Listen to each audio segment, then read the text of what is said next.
ቅዱስ ጳውሎስ ስለዚህ ነው በመላእክት ልሳን ብናገር በመላእክት ልሳን እንኳን ብናገር ፍቅር ግን ከሌለኝ ከንቱ ነኝ።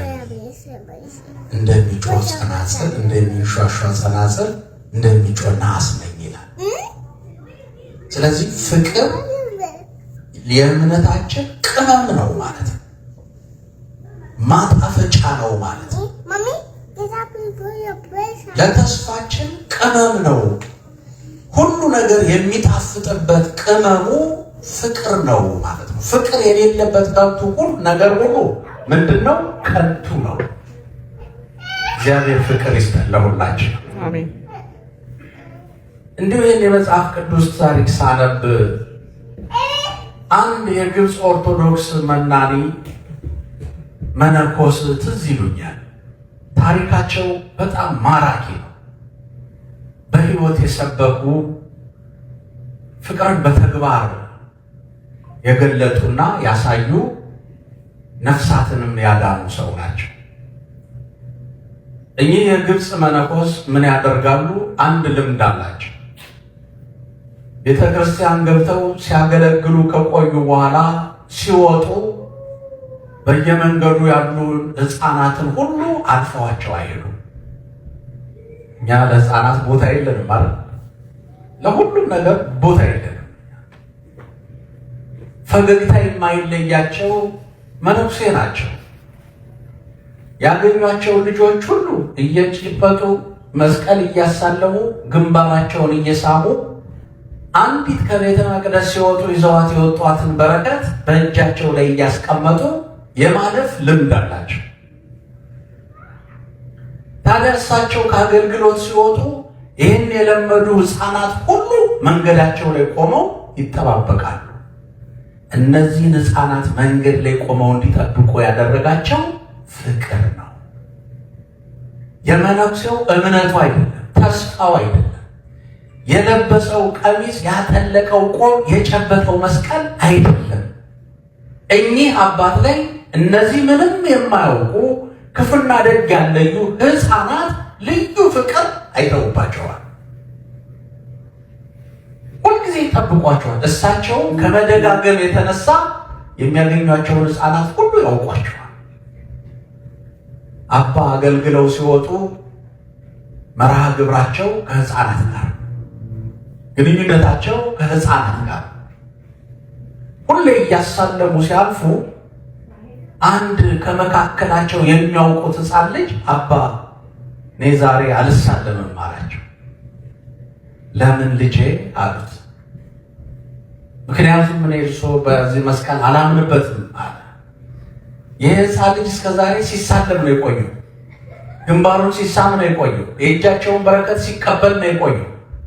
ዛሬ ላይ ድንገት ተነስቶ ግን አላምንበትም አላቸው። እናንተ ብትሆኑ በሳቸው ቦታ ምንድን ነው የምትሉት? ዞር ብላችሁ አድማ ነው የምትጀምሩት። ልጆች ከዛሬ ጀምሮ ከዚህ እጅ ጋር እንዳትውሉ፣ እናንተ የምታመልኩትና እሱ የሚያመልከው አንድ አይደለም፣ ተለያዩ ነው የምትሉት አለ።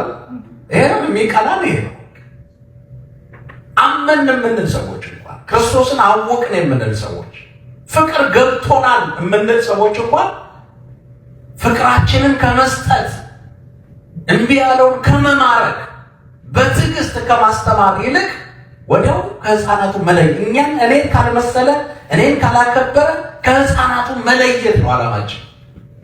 ሰውየው ግን ክብር ፍለጋ አይደለም ሕፃናቱ ጋር የሄዱት። ወደ ሕፃናቱ የሄዱት ፍቅር ፍለጋ ነው። ስለዛኛ አባት ምን አሉት? ልጄ ችግር የለም መስቀሉን አትሳለም ከዛሬ ጀመረ አሉት። ደስ አለ። ስለዚህ ሁሉ አገልግለው ሲወጡ ሕፃናቱን ሁሉ ያገኟቸዋል። ያሳልማሉ፣ ግንባራቸውን ይስማሉ፣ ያሳልማሉ፣ ግንባራቸውን ይስማሉ። እዚህ ልጅ ጋር ሲደርሱ መስቀላቸውን ወደኋላ አደረጉና ግንባሩን ብቻ ሳሙት። ከዛሬ ጀምሮ አላሳልምም፣ ሳገኘ ግን እስምሃለሁ አሉት። ደስ አለው ልጁ። ስለዚህ እንዲህ እያሉ የቀጠሉ እኚህ አባት በሕፃናቱና በእሳቸው መካከል ልዩ የሆነ በእጅ የሚዳሰስ በዓይን የምታይ ፍቅር ልባቸው ውስጥ አስቀምጠውባቸዋል። ዝናብ ሊሆን ይችላል፣ ነፋስ ሊሆን ይችላል፣ ጠራራ ፀሐይ ሊሆን ይችላል። ወጥተው አባን ይጠብቃሉ። እንዲህ ያደረጋቸው ምንድን ነው? ፍቅር። የማን ፍቅር ተጋብቶባቸው? የአባ ፍቅር። የአባ ፍቅር። ዛሬ እኮ እኛ እንደ ጃርት እሾህ ሆነንባችሁ ስንሸሽ አይጥና ድመት ስንጫወት እንኖራለን እንጂ እኛ እኮ የተጠራንበት ዓላማ እንደዛ አልነበረም። እንደኛ አባት ነው የተጠራንበት ዓላማችን።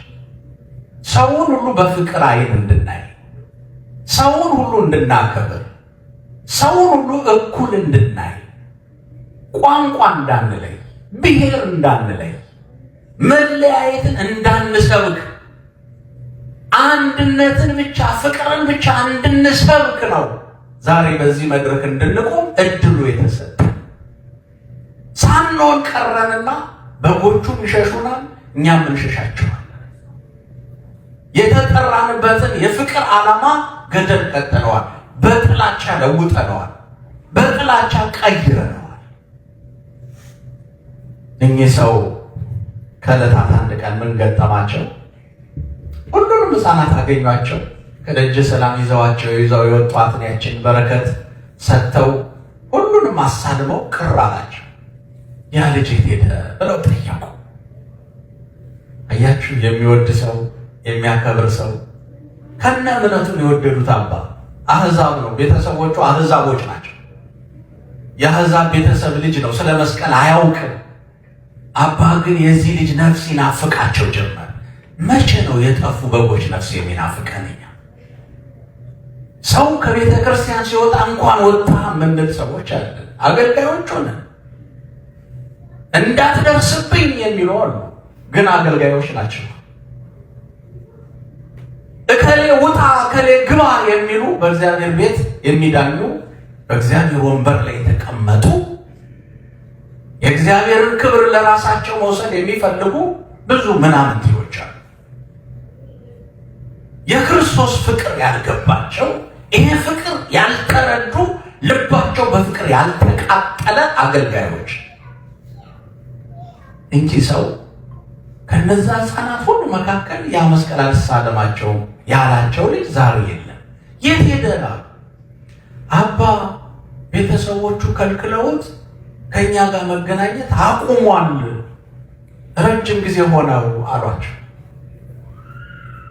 አዘኑ፣ በጣም ተከዙ።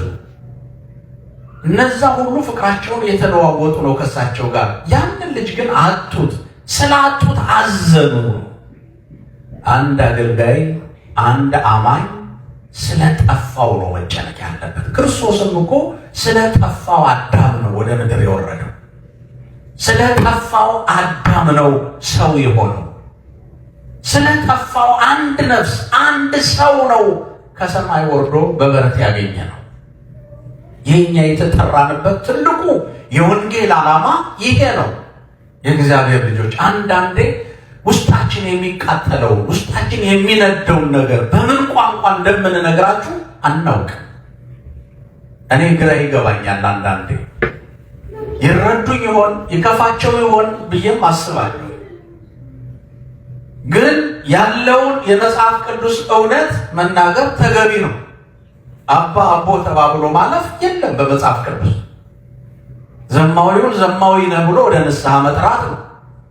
ሌባውንም ሌብነቱን ነግሮ ወደ ንስሐ ማምጣት ነው። እግዚአብሔር ይቅር ባይ እንደሆነ መስበክ ነው። የፍቅር አምላክ እንደሆነ ማሳየት ነው። የእግዚአብሔር ቤቱ 24 ሰዓት ክፍት እንደሆነ መናገር ነው። የኛ ድርሻ ይሄ ነው። በር መዝጋት አይደለም፣ ማሳደድ አይደለም። ብዙዎቹ የፕሮቴስታንት አዳራሽ የሞሉ ወጣቶች በእኛ አገልጋዮች ግፊት ነው። ይሄ የታወቀ የእግዚአብሔር ልጆች ከእንዲህ አይነት አላዋቂነት እግዚአብሔር ይሰወራል። ግን እግዚአብሔር ይጠይቀናል።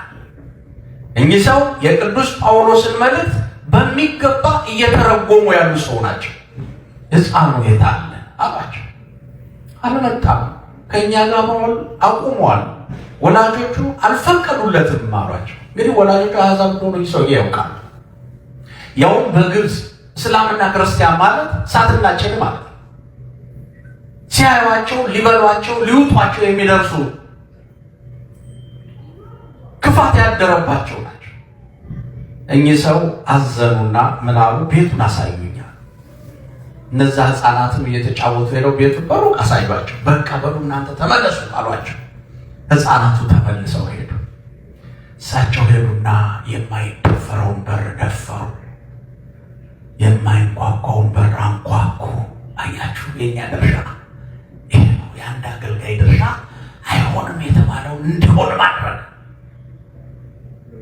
ቆብ አድርገዋል፣ ቀሚስ ለብሰዋል፣ መስቀል ጨብጠዋል፣ ምልክት አላቸው። ማንን እንደሚያመልኩ ይታወቃል። ስለዚህ ደፍረው በሩን አንኳኩ። ሲያንኳኩ በሩን ከፈቱ። ሲከፍቱ ሰዎቹ ተደናገጡ። እንዴት ምን ያህል ቢደፍሩን ነው ወደ እኛ ቤት የምትመጣው?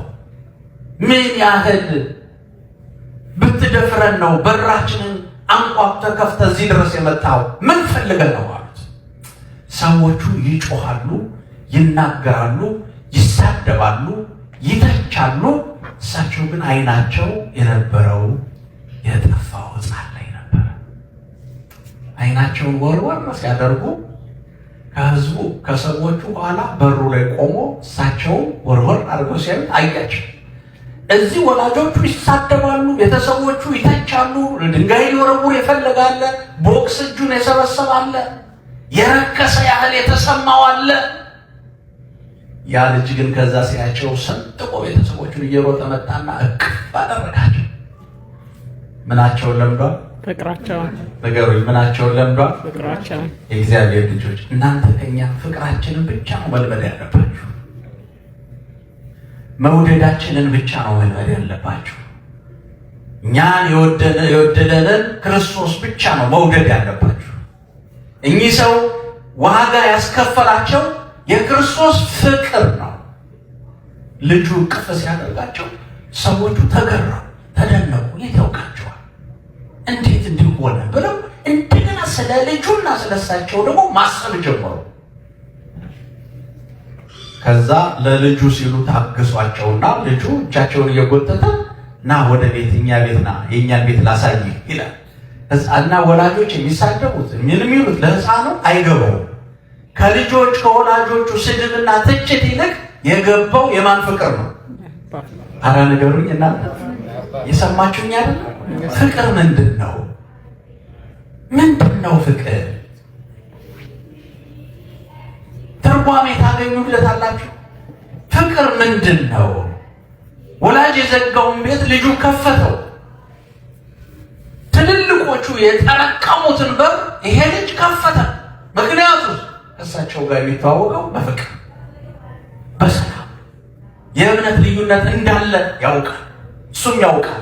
መብቱንም አክብረውለት ይዟቸው ገባው። ወላጅ ሳይወድ በግዱ ተጨንቆ ለሳቸው ለራሳቸው የሚሆን ምግብ አዘጋጅቶ እንደገና ደግሞ የራሳቸውን ምግብ ለብቻ አዘጋጅተው ይሄ የእናንተ የክርስቲያኖች ምግብ ነው ይብሉ፣ ይሄ ደግሞ የኛ ነው ብለው ማዕድ ለይተው መሶብ ለይተው ይበላሉ። እንዲህ እያረጉ አባ እየተመላለሱ የልጁን ጓደኝነት የልጁን ፍቅር እያዳበሩ ቤተሰቡን መሸርሸር ጀመሩ። ከዕለታት አንድ ቀን ልዩ ፈተና ገጠማቸው። እኚህ ሰው የእነዚህ የአሕዛብ ፈተና ሳይሆን ያስጨነቃቸው የእኔ የሚሏቸው ሰዎች ፈተና ሆኑባቸው። የእኔ የሚሏቸው ሰዎች እንዲህ አባ እዚህ እስላም ቤት ምን ይሰራሉ? አሕዛብ ቤት የሚመላለሱት ለምንድን? መስቀላችንን ለማርከስ ክርስትናችንን ለማርከስ እያሉ በከተማው ያሰድቡ ጀመር። እነማ ክርስቲያን ነን የሚሉ አምነናል የሚሉ የክርስቶስ ነን የሚሉ እንዋደዳለን የሚሉ ልዩነትን ይፈጥሩ ጀመር። ለአገልግሎታቸው እንቅፋት ለመሆን ምን ይሰራሉ? እዚህ ሙስሊሞቹ ሞግቷቸዋል። እዛ ደግሞ የራሳቸው ክርስቲያኖች ሲሄዱ እስላም ቤት ምን ይሰራሉ? መከራ። ፍቅር በውስጣችሁ ሲነግስ እንዲህ ነው። መከራ፣ ዙሪያውን መከራ፣ እሾህ፣ መከራ፣ እሳት አሉ።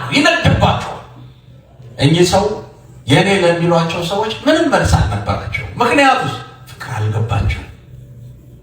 እናንተ እያመን ፍቅር ሳይገባን ምንኖር ከሆነ በድለናል።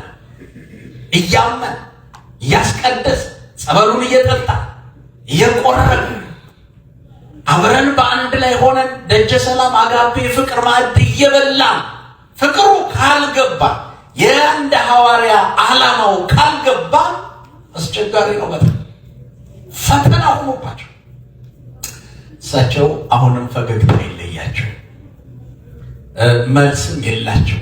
ልጆቼ ብሎ ነው የሚያልፉት። ከዕለታት አንድ ቀን የልጁ ቤት ተመልሰው ሲሄዱ ከፈቱላቸው። እንደለመዱት መጡ። አይ አባ ዛሬ የኛ ትልቅ በዓል ነው አሏቸው። የኛ ምንድነው? ትልቅ በዓል። በዚህ በዓል ምክንያት ለእርሶ የሚሆን ምግብ አላዘጋጀንም፣ በጣም ይቅርታ ያድርጉልናል። ችግር የለም እናንተ ከምትበሉት ላይ ስጡኝ አሏቸው። ታደርጉታላችሁ?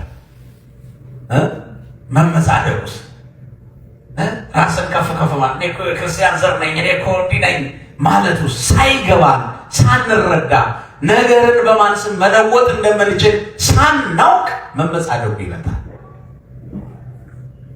ሰዎቹ ደነገጡ። እንዴት የእኛን ምግብ ሊበሉ ነው አሏቸው። አዎ አምጡ፣ እናንተ የምትበሉትን ለእኔም ስጡኝ አሏቸው። እኚህ ሰዎች ልባቸው ተላወሰ ይላል። አቤት እናንተ ፍቅር እንዲህ ነው እንዴ? እምቢ በማለት ነው የሚያሸንፈው። እምቢ በማለት ሌላ ተአምር ሆኖባቸው እንዴ! የእናንተ ሰዎች እኮ የእኛን እንኳን ምግባችንን ሳህናችንን በእጃቸው አይነኩትም እኮ አሏቸው። ችግር የለም አምጡ አሏቸው።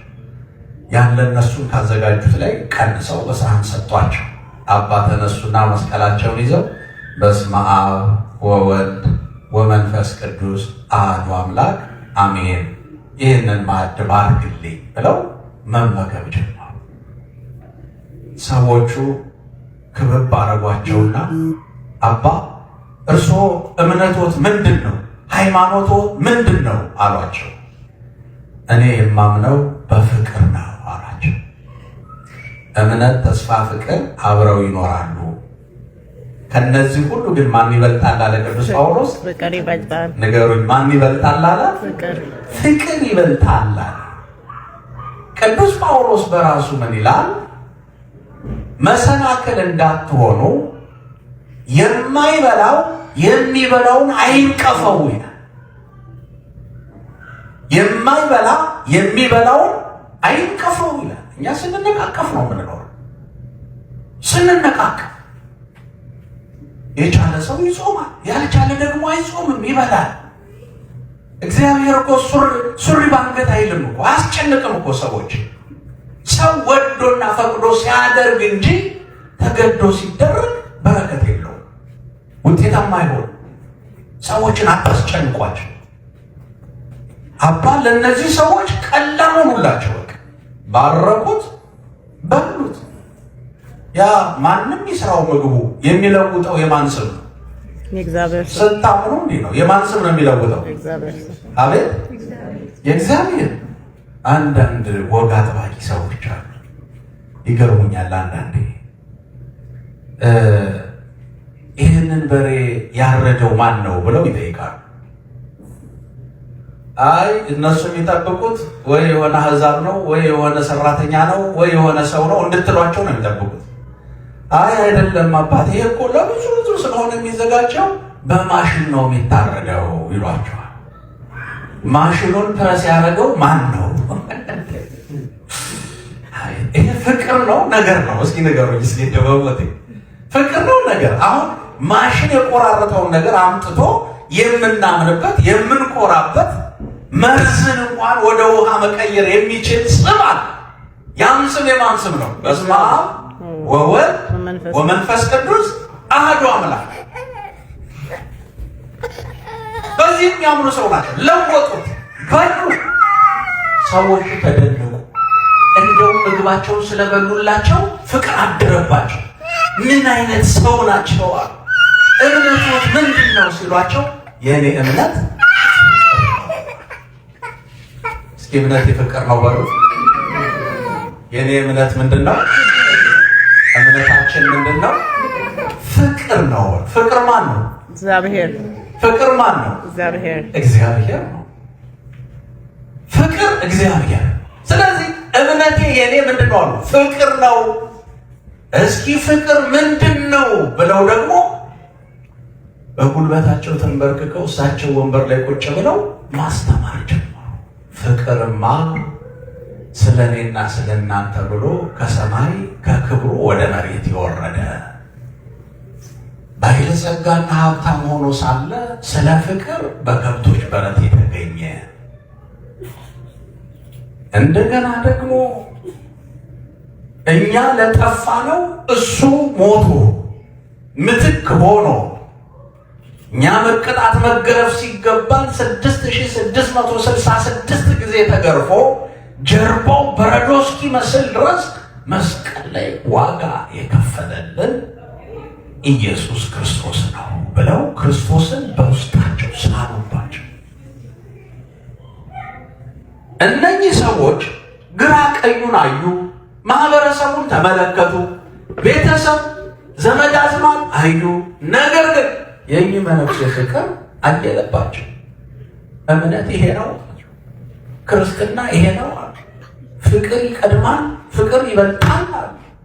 ፍቅር መግደል ሳይሆን ለሌላው መሞት ነው ብለው ተራቆ ገለበጡት። በቃ ይነሱም ነገር።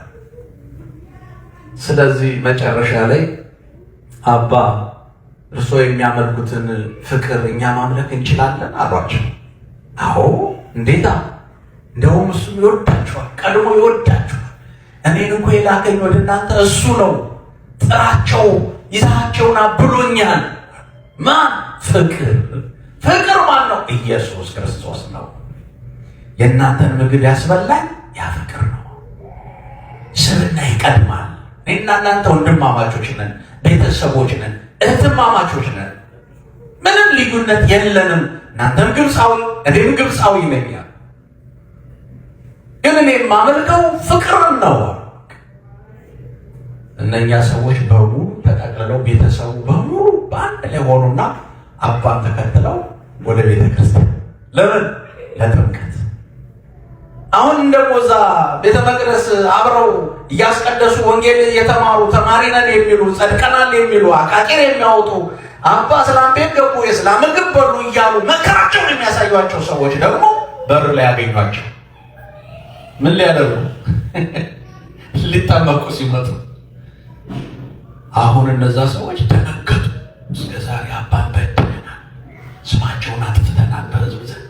ለካ ነፍስ ሊያድኑ ነው፣ ሕይወት ሊያተርፉ ነው። ለካ እዛ ቤት ይገቡ የነበረው ወንጌል ሊሰብኩ ነው። ለካ እኛ ተሳስተናል ብለው እነዛ ሰዎች ፈራ ተባ ሲሉ አባዩዋቸው። እናንተ ለብቻችሁ ጠብቁኝ አሏቸው። እነዚህን ሰዎች ይዘው ገቡ። በእግዚአብሔር ስም በስመ አብ ወወልድ ወመንፈስ ቅዱስ ብለው በሥላሴ ስም አጠመቋቸው። ደቀ መዛሙርት አደረጓቸው። ከክርስቲያኖች ህብረት ጨመሯቸው። እነዛ ፍቅር ያልገባቸው ግን ክርስቶስ እንከተላለን የሚሉ የእሳቸውን ተከታዮች ለብቻ ጠሩና ጠምደል ንስሐ ሰጥቷቸው፣ እናንተ እንቅፋቶች ናቸው፣ ወንጌል አልገባችሁ፣ ፍቅር አልገባችሁ፣ ለእናንተ ፍቅር ምንድን ነው ሲሏቸው መልስ የላቸው። ትልልቅ ንስሐ ሰጥተው እነኛ ሰዎች የበለጠ መንፈሳዊያን እንዲሆኑ አድርገው ሙስሊሞችንም በዛ ሕፃን ምክንያት ቤተሰቡን በሙሉ ማርከው የክርስትና ተከታዮች አደረጓቸው። ፍቅር ምንድን ነው? ምንድን ነው? ቅዱስ ጳውሎስ በዚህ በቆሮንቶስ ላይ የጠቀሰልን ይሄ ፍቅር ምንድን ነው? እምነት፣ ተስፋ፣ ፍቅር አብረው ይኖራሉ።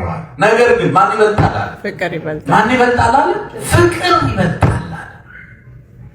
ፍቅር፣ ስለ ፍቅር ሁሉም ነገር መተው ያስፈልጋል። የእግዚአብሔርን ስም ይዞ ማን ሆኖ መሆን እንችላለን። እንደገና ደግሞ በሰዎችና በመላእክት ልሳን ብናገር አለ፣ ፍቅር ግን ከሌለኝ ከንቱ ነኝ አለ። ምንድን ነኝ አለ? ፍቅር ግን ከሌለኝ ምንድን ነኝ አለ? ከንቱ ከመሆን እግዚአብሔር ይሰውራል። ስትመጡ ዓላማችሁ ፍቅር ይሁን፣ መገለጫችሁ ፍቅር ይሁን፣ ያመጣችሁ ፍቅር ይሁን፣ የምትቀድሱት ፍቅርን ነው፣ የምትጸልዩት ፍቅርን ነው። ስለ ፍቅር እያሰባችሁ ነው መምጣት ያለባችሁ። ስለዚህ ፍቅር ግን ከሌለኝ ከንቱ ነኝ ካለ በኋላ እንደሚጮህ ናስ አለ። ዝም ብለን ነው ለካ ተሰጥኦውን ቅዳሴውን ሰዓታቱን ማህሌቱን ስብሐተ እግዚአብሔር እንደ ናስ ነው ለካ የምንጮህ፣ እንደ ናስ እንደ ጸናጽል የምንሿሿው እንደ ጸናጽል እንደዚህ ነው። ይኸውላችሁ ፍቅር የሌለበት አገልግሎት እንደሚሿሿው ጸናጽል፣ ድምፅ ብቻ፣ ዜማ ብቻ፣ ደረቅ ዜማ። ይሄ ሁሉ የሚለሰልሰው የሚለመልመው ምን ሲታገልበት ነው? ፍቅር ሲኖርበት። እኚህ ሰው የእነዚህን ነፍስ ለማዳን ያለፉበት ብዙ ጥላቻ አለ። እሳቸው ግን በፈገግታ በፍቅር እያለፉ ሕፃኑን ፍለጋ ሄደው ላሞችን ይዘው መጡ። አያችሁ፣ ወላጆችን ይዘው መጡ፣ ትልልቆችን ይዘው መጡ። ትንሽ ሰው ፍለጋ ሄደው ትልልቅ ሰው ይዘው መጡ። ፍቅር እንዲህ ነው የሚያደርጋችሁ። ፍቅር ትንሹን ትልቅ ያደርጋል፣ ግዙፍ ያደርጋል፣ ባለሞገስ ያደርጋል። በተቻላችሁ አቅም ከፊታችሁ ላይ ፈገግታ የለኝ። ፍቅር ፊት ላይ የሚነበብ መጽሐፍ። ቅጭም መበላችሁ ማንም ሊቀርባችሁ አይችልም። ማንም በተለይ ህፃናት ስትስቁላቸው፣ ስታቅፏቸው፣ ስታሻሿቸው አባቴ የቱ ነው እኮ አይሉ ላሻቸው፣ ላቀፋቸው፣ ግንባራቸውን ለሳማቸው ሁሉ ራሳቸውን ይሰጣሉ ህፃናት። ክርስቶስም እንደዚህ ነው ለኛ የሰጠን ራሱ። ፍቅር ምንድን ነው? ስለዚህ የኛ አባት በረከት በሁላችንም ላይ ይደርብን። አሜን። ክርስትና ያለ ፍቅር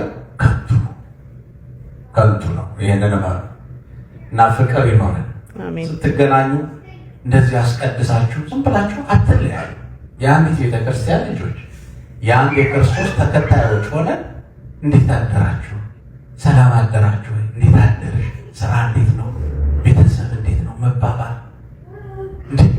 እውነቴን ነው እኮ የምላችሁ። ምንም ማግዝሽ ነገር አለ? ማግዝህ ነገር ምን አለ?